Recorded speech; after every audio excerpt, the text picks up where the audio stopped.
अस्सलाम वालेकुम, मैं हूं आपका दोस्त मियां मोहम्मद अरसलान। आप देख रहे हैं अरसलान का यूट्यूब चैनल। कैसे हैं आप? उम्मीद है खैरियत से होंगे, ठीक ठाक होंगे। आज की इस वीडियो में हम बात करेंगे, क्योंकि अभी गर्मियों की आमद है तो घरों में हमें एसी चाहिए होता है। तो एसी ख़रीदने से पहले हमें किन चीज़ों को मद्देनज़र रखना होता है जी। तो आज की वीडियो में मैं आपके साथ 9 पॉइंट्स शेयर करूँगा कि जब आपने एसी ख़रीदना है तो एसी ख़रीदने से पहले इन 9 पॉइंट्स को आपने हमेशा अपने माइंड में सेट करना है। आपने अपने आप को प्रिपेयर करना है इन 9 चीज़ों के लिए, और उसके बाद जाके आप किसी भी ब्रांड का यूनिट ख़रीदें। इंशाल्लाह आपको फ़ायदा ही होगा, आपका नुकसान नहीं होगा। जो पैसे आपने मतलब कि वहाँ पे पे किए होंगे, आपके वो पैसे इंशाल्लाह तायात आपके साथ मतलब कि वो यूनिट आपके साथ वफ़ा करेगा। तो अगर आप चाहते हैं कि आपका यूनिट आपके साथ वफ़ादार हो, आपसे मोहब्बत करने वाला हो, जिस तरह से आपने मोहब्बत से वहाँ पे पैसे देने हैं किसी भी डीलर को, किसी भी मतलब के ऑथराइज शॉप के ऊपर, तो इंशाल्लाह यूनिट भी आपको वो मोहब्बत वाला दें, जो कि आपके लिए हर मंथ के हिसाब से जो बिजली का बिल आना है, तो वो ये ना हो कि आपकी जेब के ऊपर बर्डन आए या आपकी सैलरी के ऊपर बर्डन आए वो, बल्कि यूनिट आप जब लेंगे तो इन 9 पॉइंट, जो ये 9 पॉइंट मैंने अपने पास लिख के रखे हुए हैं। 9 पॉइंट में से सबसे पहला पॉइंट है हमारे पास के जगह के हिसाब से यूनिट का तयन करना, नंबर 1। नंबर 2, इन्वर्टर या नॉन इन्वर्टर, ठीक है, कि इन्वर्टर यूनिट चाहिए या नॉन इन्वर्टर चाहिए। नंबर 3 पर जो हमारे पास चीज़ है, नंबर 3 पर है हमारे पास कि जो ये अभी, क्योंकि इन्वर्टर में भी अभी बहुत सारी कन्फ्यूजन है कि डीसी इन्वर्टर और फुल इन्वर्टर, तो ये कन्फ्यूजन किस तरह से क्लियर होगी आपकी। नंबर 4 के ऊपर EER जो हमारी होती है, एनर्जी एफिशिएंसी रेटिंग जो होती है, इसको हम किस तरह से मेंटेन कर सकते हैं कि ताकि हमारा जो महीने का जो बिजली का बिल है वो कैसे इफ़ेक्टिव मतलब कि एक इफ़ेक्टिव तरीके से या एक नॉर्मल तरीके से आप पे कर सकें, इसके ऊपर बात करेंगे। नंबर 5 पर हम बात करेंगे कि कंप्रेसर टाइप ऑफ कंप्रेसर के ऊपर। अब आपको बहुत सारे डीलर के पास, जो लोग वहाँ पर मतलब कि जो उनके पास शॉप्स के ऊपर जो सेल्समैन होते हैं, वो आपको बहुत सारी चीज़ों में मिसगाइड करते हैं, मतलब कि मिसलीडिंग करते हैं, जिसकी वजह से सम टाइम आपके जो लगे हुए पैसे होते हैं बाद में आपके लिए वो बिजली के बिल के या दीगर मामलात के हिसाब से थोड़ा बर्डन बनते हैं। 6 पर जिस चीज़ के ऊपर हम बात करेंगे वो हमारी बात होगी कि जो स्मार्ट इन्वर्टर या स्मार्ट वाईफाई जिसको बोलते हैं, वो क्या चीज़ है, उसका क्या बेनिफिट है, क्या उसका नुकसान है, उसके ऊपर बात करेंगे। नंबर 7 के ऊपर हम बात करेंगे कि यूनिट का जो उसका इंटरनल सेटअप है वो किस तरह का होना चाहिए, उसके ऊपर बात करेंगे। नंबर 8 पर हम बात करेंगे कि जो हमारे पास हमारे यूनिट की जो मतलब कि मेंटेनेंस जो कास्ट होती है, या वो जो यूनिट हम ले रहे हैं वो यूनिट की अगर मेंटेनेंस की ज़रूरत पड़ती है, पार्ट्स वगैरह अवेलेबल होंगे नहीं होंगे, वो सारी किस तरह से आपको जजमेंट होगी। और नंबर 9 पर हम जिस बारे में बात करेंगे वो हमारी होगी गारंटी और वारंटी। इन दोनों में मतलब कि गारंटी वारंटी किस तरह से देखनी है, कैसे लेनी है, इस हवाले से हम आज की वीडियो में बात करेंगे जी। तो नाज़रीन, सबसे पहले हम चलते हैं अपने आज के टॉपिक के सबसे पहले पॉइंट की तरफ, जो है कि जगह के हिसाब से एसी का तयन करना। देखिए कि अब आपने अगर यूनिट लेना है, अगर आपको यही पता नहीं है कि आपका कमरा कितना है, कमरे का साइज़ क्या है और वहाँ पे कौन सा एसी लगेगा। फॉर एग्जांपल आपके कमरे की कैपेसिटी है 1.5 टन यूनिट की, और वहाँ पर 1.5 टन यूनिट की जगह पर हम लेके 1 टन का यूनिट अगर वहाँ पर हम इंस्टॉल कर देते हैं उस कमरे के अंदर, तो उससे क्या होता है कि हमारा जो कंप्रेसर है, जो यूनिट है, वो मतलब कि स्टार्टिंग में तो हमें लगता है कि यार वहाँ पर मतलब कि कम पैसे, मतलब कि 1 टन का यूनिट फॉर एग्जाम्पल अगर हमें 1 लाख में मिल रहा है और 1.5 टन का हमें 1.5 लाख में मिल रहा है या 1.25 लाख में मिल रहा है, तो वो तो 22-25 हज़ार 30 हज़ार का डिफरेंस तो हमें ज़रूर फील होता है। लेकिन उसके बाद जो होता है कि हमारा हर महीने का जो बिल होता है वहाँ पे जाके हमें पता चलता है। और दूसरी चीज़ कि जो हमारे यूनिट की लाइफ होती है उसके ऊपर भी इस चीज़ के बहुत ज़्यादा इफ़ेक्ट्स होते हैं, ठीक है। तो सबसे पहली चीज़, जब आपने कभी भी यूनिट आपने ख़रीदना है, सबसे पहले हमने जिन चीज़ों को मद्देनज़र रखना होता है यूनिट ख़रीदने से पहले, वो होती है हमारा कमरा, कि हमारा कमरा कितना बड़ा है। अब हम कमरे के हिसाब से फिर हमने वो यूनिट का तयन करना होता है कि हम वहाँ पर कितना बड़ा यूनिट लगाएंगे। अब अगर आपका कमरा ग्राउंड फ्लोर में है और किसी भी तरफ से उसके ऊपर धूप नहीं आ रही, धूप नहीं आती आपके कमरे में किसी भी तरह से, ग्राउंड फ्लोर के ऊपर आपका कमरा है और कमरे के ऊपर भी आपका कमरा है, तो उस यूनिट में मतलब कि अगर आपका 100 से 150 स्क्वायर फीट, 175 स्क्वायर फीट तक आपका जो यूनिट है वो 1 टन का यूनिट आप इस्तेमाल कर सकते हैं। इसी तरह से अगर आपका यही मतलब कि 100 से 175 स्क्वायर फीट का कमरा है, लेकिन मतलब के ऊपर छत के ऊपर कमरा नहीं है, या आपका कमरा ही छत के ऊपर है और किसी एक साइड पे दीवार के ऊपर भी डायरेक्टली उसके धूप इफेक्ट कर रही है और छत से भी धूप आ रही है, तो इन दोनों सूरतों में हमारा वहाँ पर 1 टन का यूनिट जो है वो मतलब कि सही प्रॉपर काम नहीं कर पा रहा होता। तो ऐसी कंडीशन में ये नहीं करना कि मतलब कि लकीर के फ़कीर नहीं रहना कि जी मतलब कि 100 से 150 175 फीट तक स्क्वायर फीट तक हमारा 1 टन यूनिट काम करता है, तो ऐसा नहीं करना। 175 फीट तक हमारा काम करेगा ये ग्राउंड फ्लोर में, और उस कमरे को किसी भी तरफ से धूप ना लग रही हो और छत के ऊपर भी कमरा हो, तो ऐसे कमरे में आप 175 स्क्वायर फीट तक 1 टन का यूनिट इस्तेमाल कर सकते हैं। नंबर 2 पर कि जो हमारा 1.5 टन का यूनिट होता है उसके लिए हमें जो रिक्वायरमेंट होती है, मतलब कि जो हमारी अब फॉर एग्जांपल हमारे पास 200 से लेकर 250 स्क्वायर फीट अगर हमारे पास जगह है, और उसका भी तरीकाकार वही है कि अगर हमारे पास वो मतलब कि कवर्ड एरिया है, धूप वगैरह नहीं आ रही कहीं से, छत पे अगर धूप आ रही है तो मुश्किल नहीं है, लेकिन साइडें कवर हो तो वहाँ पर हमारा जो है वो 1.5 टन का यूनिट इंशाल्लाह आपको बड़ा अच्छे से मतलब कि वो आपके रूम के टेम्परेचर को मेनटेन कर लेगा, बहुत खूबसूरती के साथ आपके कमरे का टेम्परेचर मेंटेन करेगा, और आपके ऊपर बिजली का इफेक्ट जो है वो बहुत कम होगा। इसी तरह से अगर आप हमारा वो स्क्वायर फीट का जो मैं आपको बता रहा हूँ कि स्क्वायर फीट अगर हमारे 250 से अबव हो के 300 से लेके 400 स्क्वायर फीट के राउंड अबाउट है, तो फिर वहाँ पर हमारा यूनिट जो है वो 2 टन का यूनिट इस्तेमाल होगा। अब मैं ये बात आपसे क्यों की है कि स्क्वायर फीट के हिसाब से यूनिट को आपने किस तरह से देखना है, और अगर वहाँ पे धूप पड़ती है नहीं पड़ती, इन चीज़ों को आपने देखना होता है। इसमें ये होता है कि अगर देखें अब फॉर एग्जांपल आपने 1 टन का यूनिट लिया,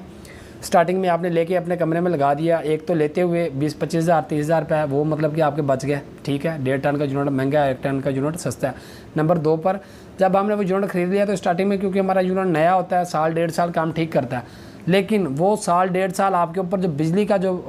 बिल का जो बर्डन आएगा वो इस तरह से कि आपका जो कंप्रेसर है उसने 24/7 उसने अपनी फुल पीक स्पीड पे चलना है, क्योंकि वो टेम्परेचर जल्दी से मेंटेन होना नहीं कमरे का। जैसे मेंटेन होगा थोड़ी देर के लिए मेंटेन रहेगा, फिर टेम्परेचर जब आपका डिक्रीज़ होगा तो दोबारा से यूनिट चलेगा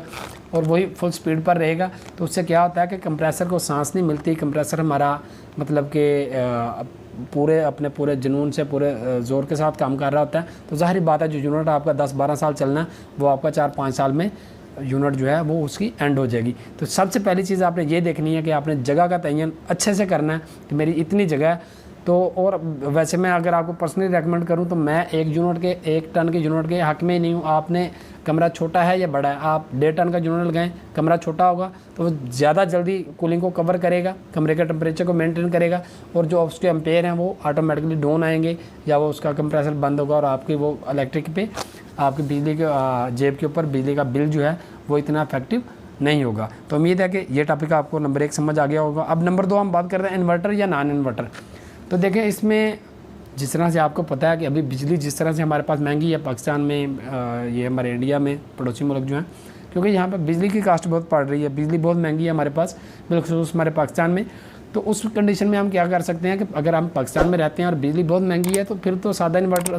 है वो तो अब हमें वारे ही नहीं आता, ठीक है। उसके मतलब कि एक्सपेंस बहुत है, बिजली का खर्चा बहुत है। जबकि उसी पलड़े में अगर हम इन्वर्टर को रखें तो इन्वर्टर जो है वो हमारी पॉकेट के ऊपर, हमारी जेब के ऊपर, हमारी सैलरी के ऊपर उतना इफेक्ट नहीं डालता, और हमारा मतलब कि जो एक कंफर्टेबल जोन है हमारा, मतलब कि कमरे को ठंडा करना, टेम्परेचर मेंटेन कि आप आराम से वहाँ बैठ सकें, सो सकें, वो भी पूरा होता रहेगा और आपकी जेब के ऊपर भी इतना बर्डन नहीं आएगा, ठीक है। तो इसी तरह से जो अगर दूसरी मिसाल इसकी मैं आपको ये दे देता हूँ कि अगर आप सादा एसी लगाते हैं तो सादा एसी की मिसाल वो है कि आपके पास गाड़ी है, या तो वो फुल स्पीड में चलेगी 150-200 की स्पीड के ऊपर, या वो बिल्कुल ज़ीरो हो जाएगी, ठीक है। जो हमारा सादा एसी होता है ये जब चलता है तो ये पूरी अपनी पीक के ऊपर चलता है, ये इसके जो कंप्रेसर होता है वो अपनी स्पीड को रेगुलेट नहीं कर सकता, वेरी नहीं कर सकता, ठीक है। यानी कि जबकि इसकी निस्बत जो हमारा इन्वर्टर एसी है, हमारे इन्वर्टर एसी में जो टेक्नोलॉजी यूज़ की गई है वो टेक्नोलॉजी ये है कि वो टेक्नोलॉजी जो हमारा कंप्रेसर होता है वो अपनी स्पीड को रेगुलेट कर लेता है, अपनी स्पीड को वेरी कर लेता है टेम्परेचर के हिसाब से। मतलब कि जैसे ही आपने कमरे का टेम्परेचर 26 सेट किया है, जैसे ही जब आप उसको ऑन करेंगे तो वो अपनी पूरी पीक पे चलेगा, 8 एम्पेयर 7 एम्पेयर 10 एम्पेयर जितने भी वो उसकी एफिशिएंसी होगी उसके टन के हिसाब से वो उतने एम्पेयर पे चल रहा होगा। लेकिन जैसे ही आपके कमरे का टेम्परेचर मेंटेन होगा, टेम्परेचर पूरा होगा, तो फौरी तौर पे उसके वही 8-10 एम्पेयर जो है वो कम हो के 2.5 एम्पेयर 3 एम्पेयर 2 एम्पेयर पे आके रुक जाते हैं, और वो उसी 1.5-2 एम्पेयर के अंदर 2.5 एम्पेयर के अंदर आपके टेम्परेचर को मेंटेन करता है, और दोबारा से वो अपनी फुल पीक पे नहीं जाता। तो वो पीक पे ना जाने की वजह से जो है वो आपके जेब के ऊपर जो है बिजली का वो बहुत कम इफेक्ट होता है। इसी के ऊपर जो हमारा दूसरा फ़ायदा जो होता है हमें इन्वर्टर यूनिट का, वो हमें सर्दियों और गर्मियों में दोनों मौसम में यूज़ कर सकते हैं। सर्दियों में आप उससे कूलिंग ले गर्मी मतलब कि हीटर इस्तेमाल कर सकते हैं, और गर्मियों में हम उसके ज़रिए से मतलब कि कूलिंग के ज़रिए मतलब कि हम उससे अपने टेम्परेचर को मेंटेन कर सकते हैं। और इसी तरह से जो हमारे पास नंबर 3 पर जो रिक्वायरमेंट है हमारी वो क्या है कि नंबर 3 पर जो हमारी रिक्वायरमेंट है कि कंपनी में कन्फ्यूजन। अब एक और कन्फ्यूजन जो मतलब कि वो जो शॉप्स के ऊपर जो डीलर्स रात होते हैं या सेलमैन होते हैं, जो सबसे बड़ी कन्फ्यूजन हमें कन्फ्यूजन में डालते हैं कि जी ये हमारे पास फुल इन्वर्टर है, ये डीसी इन्वर्टर है और ये इन्वर्टर यूनिट है। तो जिस तरह से सबसे पहले जो इन्वर्टर का जो मॉडल आया था उसमें ये होता था कि उसमें हमारा जो कंप्रेसर होता था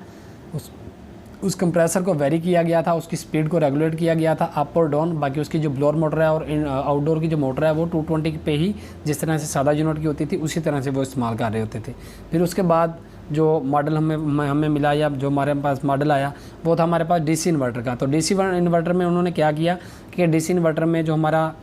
इंडोर की फैन ब्लोअर मोटर है और जो हमारे पास आउटडोर की ब्लोअर मोटर है वो भी उन्होंने फिर डीसी करके उसकी स्पीड को भी वेरी किया कि यूनिट की स्पीड के साथ मतलब कि टेम्परेचर के साथ वो स्पीड उनकी वेरी करती है, अप भी होती है और डाउन भी होती है। तो उसको हम कहते हैं ये हमारा डीसी इन्वर्टर है। और यही फॉर्मेशन जो है हमारे वो फुल जो डीसी इन्वर्टर है उसमें भी यही होता है कि हमारी जो ब्लोअर की और आउटडोर की जो मोटर होती है और विद कंप्रेसर, ये तीनों चीज़ें अपनी स्पीड को टेम्परेचर के हिसाब से वेरी करती हैं अप और डाउन। ठीक है, तो जब भी आपने यूनिट खरीदना है डीसी इन्वर्टर खरीदें या फुल इन्वर्टर यूनिट खरीदें। सॉरी, सबसे पहली चीज़ कि वो हमारा जो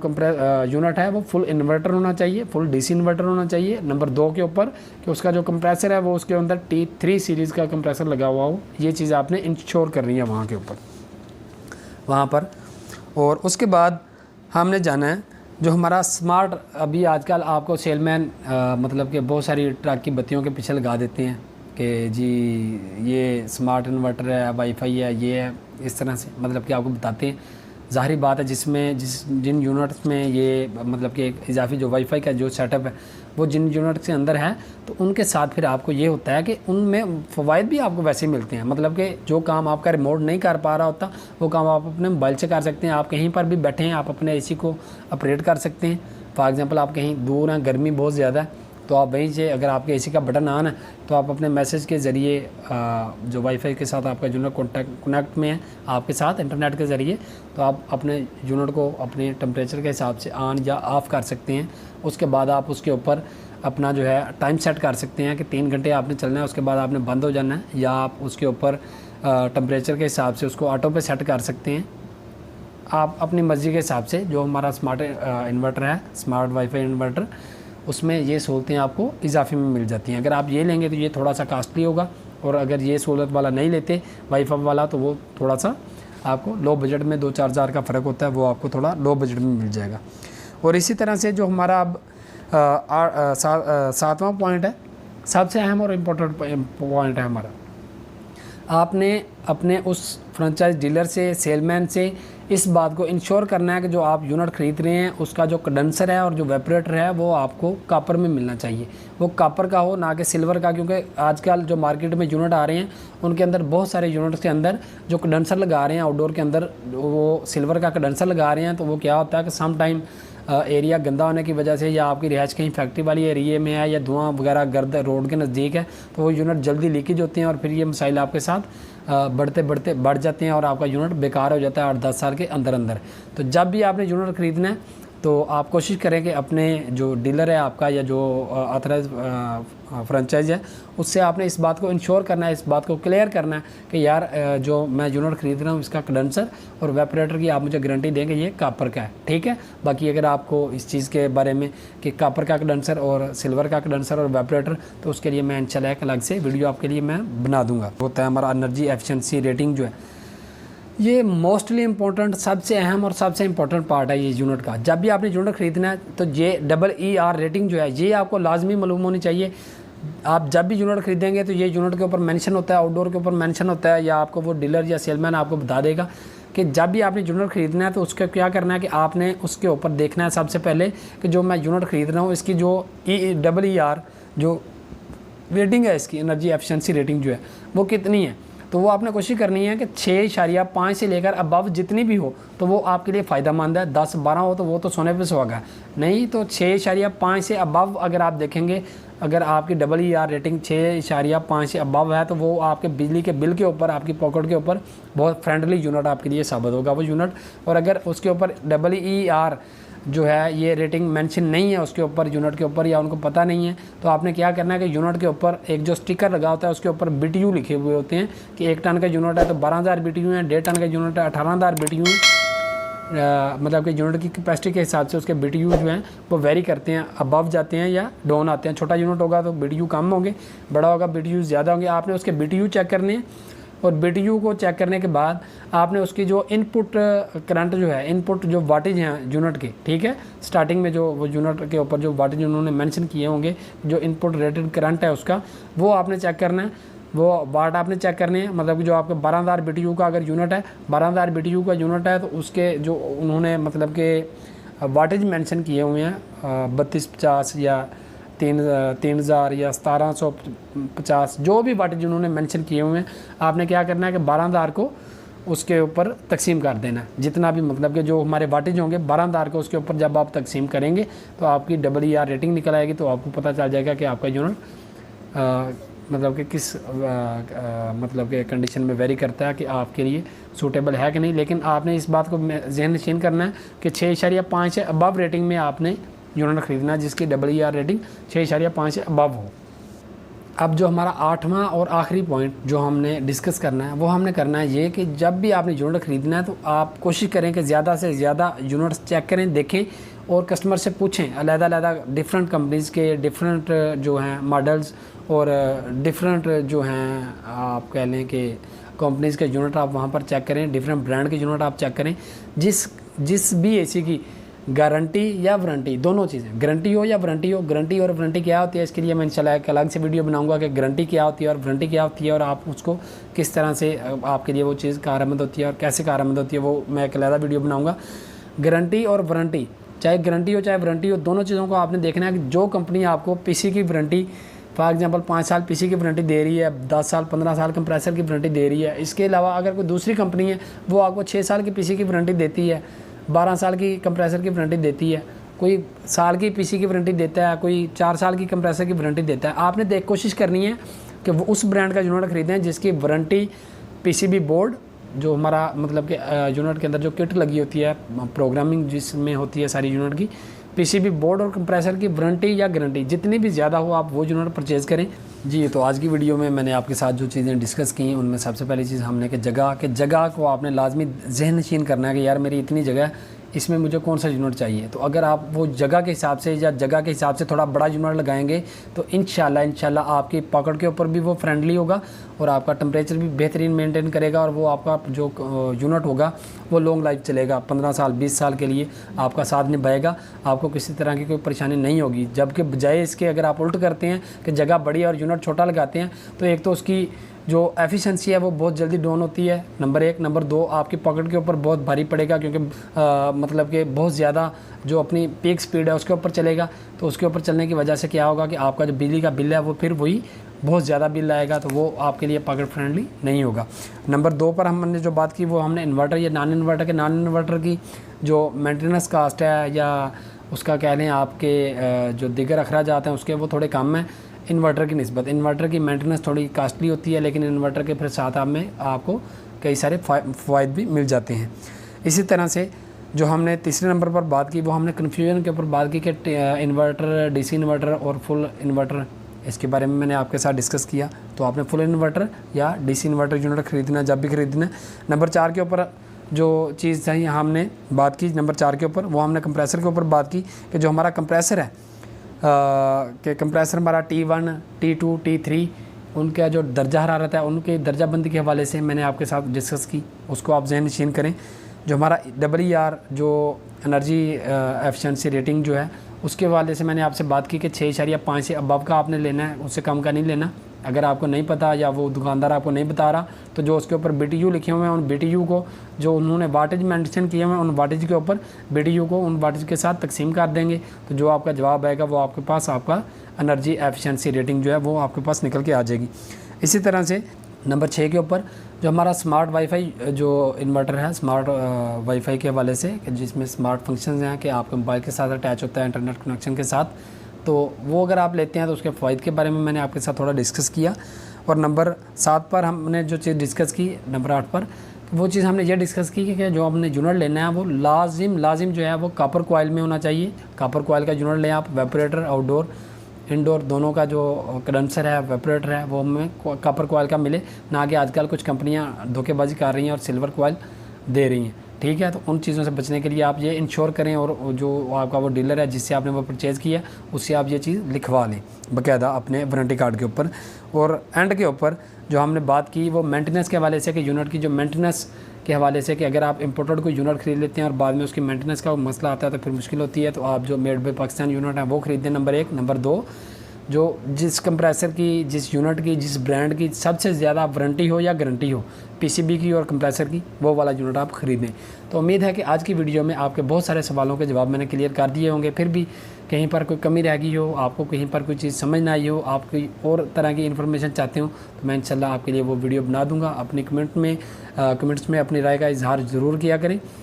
तो उम्मीद है कि आज की वीडियो आपको ज़रूर पसंद आई होगी। अगर ऐसा है तो हमारे चैनल को सब्सक्राइब करें और साथ दिए गए बेल आइकन को ज़रूर दबाएं। अपने दोस्त अहबाब के साथ ज़रूर शेयर करें। आपके साथ या आपके किसी अहबाब के साथ किसी भी तरह का कोई एयर कंडीशनिंग का या इलेक्ट्रिक का कोई भी मसला मसाइल हो तो बिला झिझक हमें कमेंट्स में रब्ता करें और कमेंट्स में अपनी कीमती राय से